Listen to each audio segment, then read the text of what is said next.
بسم اللہ الرحمن الرحیم۔ رسول اللہ صلی اللہ علیہ وآلہ وسلم نے فرمایا، بہترین مال یہ ہے کہ آدمی کے پاس اللہ کا ذکر کرنے والی زبان ہو اور شکر گزار دل ہو اور ایمان کی مضبوطی کے لیے مددگار مومنہ بیوی ہو۔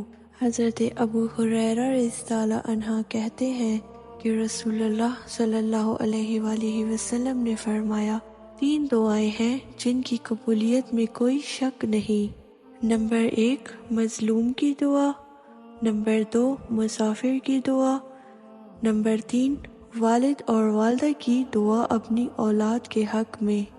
اللہ تعالی ہم سب کو اس پر عمل کرنے کی توفیق عطا فرمائے۔